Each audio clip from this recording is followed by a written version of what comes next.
جنگ یمامہ کے بعد خلیفہ ابو بکر رضی اللہ تعالی عنہ نے حضرت خالد بن ولید کو یہ پیغام بھیجا کہ وہ یمامہ کے علاقے میں رہیں اور اگلے حکم کا انتظار کریں۔ فروری 633 عیسوی کے پہلے ہفتے ذی القعدہ 11 ہجری کے آخری ہفتے کو حضرت مثنیٰ بن خارثہ مدینہ پہنچے اور عراق پر حملے کی دعوت دی۔ مثنیٰ بن خارثہ بکر بن وائل کے ایک معزز سردار اور صحابی رسول تھے۔ عراق کے علاقے میں قبیلہ بنو لقب، تغلب، ایاد، نمر اور بنو شیبان آباد تھے۔ ایک روایت کے مطابق یہ وہ عربی باشندے تھے جنہیں پہلی جنگوں میں ایرانی جنگی قیدی بنا کر لے گئے تھے، اور جب عرب میں اسلام کو فروغ ملا تو انہوں نے بھی اسلام قبول کیا۔ جب عراق سے سجاد جیسے چند افراد نے جھوٹی نبوت کا دعویٰ کیا تو ان محکوم عربوں نے ان کے خلاف ایک محاذ بنا لیا، اور دوسری طرف مسلمان ایک ایسی جنگی طاقت بن چکے تھے جن کے سامنے مرتدین اور کفار کے متحدہ لشکر بھی نہ جم سکے۔ اس دور میں عراق ایران کی بادشاہی کا ایک صوبہ تھا۔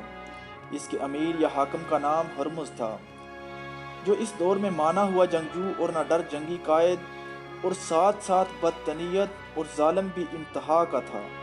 اس کے ظلم و ستم کا زیادہ تر شکار مسلمان ہی بنا کرتے تھے۔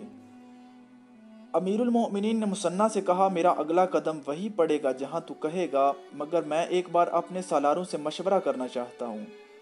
مثنیٰ بن خارثہ نے تمام حالات سے امیر المؤمنین کو باخبر کیا کہ وہاں کس طرح مسلمانوں پر ظلم ڈھائے جا رہے ہیں۔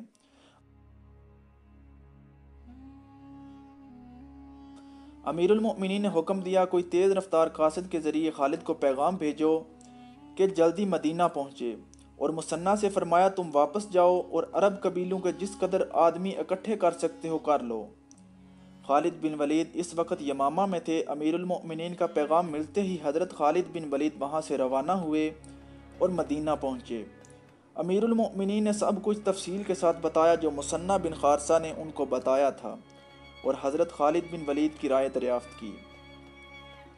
حضرت خالد بن ولید نے عراق پر حملے میں دلچسپی ظاہر کی۔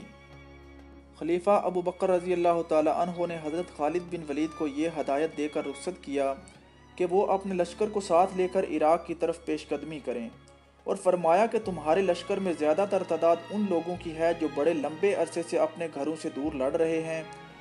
بہتر صورت یہی ہوگی کہ تم رضاکاروں کی ایک فوج بناؤ، اس میں ایسے آدمی رکھو جو مرتدین کے خلاف لڑ چکے ہوں۔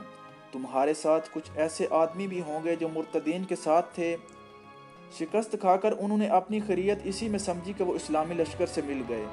میں کوئی خطرہ مول لینا نہیں چاہتا۔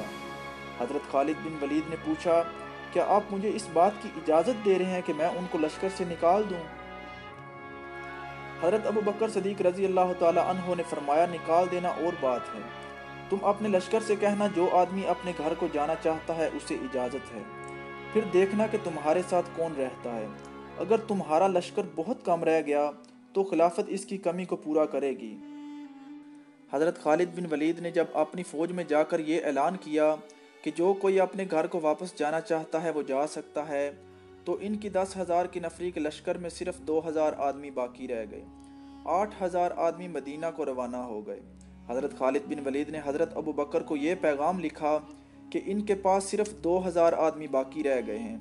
حضرت خالد بن ولید نے زور دے کر کہا کہ ان کی طرف کمک بھیجی جائے۔ حضرت ابو بکر نے 2 قبیلوں مزر اور ربیہ کے سرداروں کو پیغام بھیجے کہ وہ حضرت خالد بن ولید کو زیادہ سے زیادہ آدمی دیں۔ ان قبیلوں نے 8,000 آدمی حضرت خالد بن ولید کی فوج میں شامل کیے۔ اس کے بعد حضرت خالد بن ولید نے اپنے ایلچی کو خط دے کر ہرمز کی طرف روانہ کیا۔ ایلچی کی روانگی کے بعد فوراً ہی حضرت خالد بن ولید نے 10,000 کے لشکر کو کوچ کا حکم دے دیا۔ امیر المؤمنین ابو بکر صدیق رضی اللہ تعالی عنہ نے 3 قبیلوں کے سردار مزور بن عدی، حرملہ اور سلمہ کو پیغام بھیجے کہ وہ اپنے قبیلے کے زیادہ سے زیادہ ایسے آدمی مثنیٰ بن خارثہ کے پاس لے کر جائیں جنہیں جنگ کا تجربہ ہو اور جو پیٹھ دکھانے والے نہ ہوں، اور انہیں یہ بھی لکھا کہ حضرت خالد بن ولید اپنی فوج لے کر آ رہا ہے اور وہ ان کا سپہ سالار ہوگا۔ مارچ 633 عیسوی کا تیسرا ہفتہ تھا جب حضرت خالد بن ولید نے یمامہ سے 10,000 فوج لے کر کوچ کیا۔ ہرمز پہلے ہی اپنی سرحد سے بہت دور کاظمہ کے مقام پر اسلامی فوج کا انتظار کر رہا تھا۔ حضرت خالد بن ولید کو جب اس بات کی اطلاع ملی تو انہوں نے کاظمہ سے دور سے ہو کر حفیر کی طرف پیش قدمی کی۔ ہرمز کو جب اس بات کی اطلاع ملی تو وہ اپنی فوج لے کر حفیر کی طرف روانہ ہوا اور حضرت خالد بن ولید سے پہلے حفیر تک پہنچ گیا۔ حفیر کے قریب ہی حضرت مثنہ بن خارثہ اور عرب قبیلوں کے سردار 8,000 کی فوج لے کر اسلامی فوج سے آ ملے۔ اب اسلامی فوج کی تعداد 18,000 ہو گئی تھی اور ایلچی جو ہرمز کو بھیجا تھا وہ بھی واپس آ گیا اور اس نے آ کر بتایا کہ ہرمز نے کس طرح اس کے ساتھ توہین آمیز سلوک کیا ہے۔ اب حضرت خالد بن ولید نے فوج کو تھوڑا آرام کرنے کے بعد حکم فرمایا کہ وہ کاظمہ کی طرف کوچ کریں۔ ایرانیوں کو جب اس بات کی اطلاع ملی کہ مسلمانوں کا لشکر کاظمہ کی طرف کوچ کر گیا ہے تو ہرمز نے اپنی فوج کو کاظمہ کی طرف کوچ کرنے کا حکم دے دیا۔ حضرت خالد بن ولید نے ہرمز کو یہ تاثر دینے کے لیے کہ وہ اپنے لشکر کو آرام نہیں کرنے دے، لشکر کو 3 حصوں میں تقسیم کر دیا۔ ایک حصے کی کمان حضرت عاصم بن عمرو اور ایک حصے کی کمان عدی بن حاتم کو دی اور خود وہ قلب میں رہے۔ عاصم بن عمرو قعقع بن عمرو کے بھائی تھے اور عدی بن حاتم قبیلہ طے کے سردار تھے۔ خالد بن ولید کو اپنی فوج کو لڑائی کی ترتیب میں کرتے ہوئے دیکھ کر ہرمز نے بھی اپنی فوج کو 3 حصوں میں تقسیم کر دیا۔ قلب میں وہ خود رہا اور دونوں پہلو کی کمان شاہی خاندان کے 2 افراد قباز اور انوشجان کو دی۔ اپریل 633 عیسوی کے پہلے ہفتے کا ایک دن تھا جب مسلمان پہلی مرتبہ آتش پرست ایرانیوں کے مقابلے میں آئے۔ اس جنگ کو جو ہرمز اور حضرت خالد بن ولید کے درمیان لڑی گئی جنگ سلاسل یعنی زنجیروں والی جنگ کہا جاتا ہے۔ ہرمز نے حضرت خالد بن ولید کو ذاتی مقابلے کے لیے للکارا اور اس نے ایک چال چلی مگر حضرت قعقع بن عمرو نے اس کے سپاہیوں کو مار گرایا اور حضرت خالد بن ولید نے ہرمز کو قتل کر دیا۔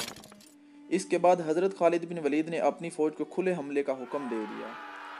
ان کے پہلے سے دیے ہوئے احکام کے مطابق مسلمان لشکر کے دونوں پہلو کھل گئے اور انہوں نے دائیں اور بائیں سے ایرانیوں پر حملہ کر دیا۔ ایرانی فوجی 5-5، 7-7، 10-10 ایک زنجیر سے بندھے ہوئے تھے اور ہر طرف سے آنے والے حملے روک رہے تھے۔ حضرت خالد بن ولید نے انہیں تھکانے کے لیے گھڑ سواروں کا استعمال کیا۔ گھڑ سواروں نے پیادوں پر اس طرح حملے شروع کر دیے کہ پیادوں کو دائیں اور بائیں جانب دوڑنا پڑتا۔ اپنے پیادوں کو بھی حضرت خالد بن ولید نے اسی طرح استعمال کیا۔ ایرانی پیادوں کو بھاگنا اور دوڑنا پڑتا، ان کے مقابلے میں مسلمان تیزی سے حرکت کر سکتے تھے۔ آخر ایرانیوں میں تھکن اور سستی کے آثار نظر آنے لگے۔ انہوں نے اپنی روایت کے مطابق جو زنجیریں باندھ رکھی تھیں وہ ان کے پاؤں کی بیڑیاں بن گئیں۔ اب ایرانیوں کی تنظیم اور ترتیب بکھرنے لگی۔ ان کے قلب کی کمان تو پہلے ہی ہرمز کے مرتے ہی ختم ہو گئی تھی۔ ان کے پہلو کے سالار قباز اور انوشجان نے شکست یقینی دیکھی تو پسپائی کا حکم دے دیا، لیکن پسپا صرف وہی ہو سکے جو زنجیروں میں نہیں بندھے تھے۔ ان میں بہت زیادہ گھڑ سوار تھے۔ قباز اور انوشجان پہلو سے اپنی فوج کی بہت سی نفری بچا کر لے گئے، لیکن قلب کے ہزاروں سپاہی مسلمانوں کے ہاتھوں کٹ گئے۔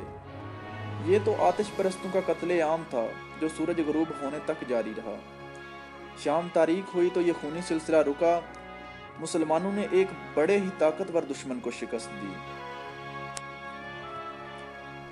اگلے روز مال غنیمت اکٹھا کیا گیا۔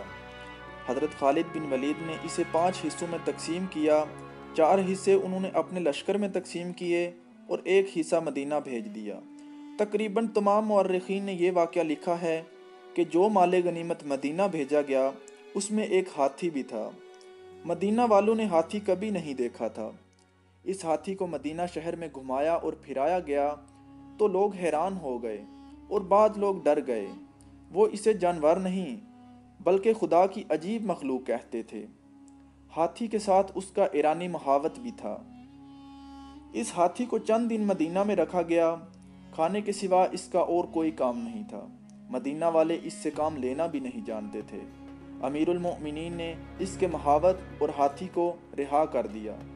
کسی بھی تاریخ میں نہیں لکھا کہ یہ ہاتھی مدینہ سے کہاں اور کدھر چلا گیا۔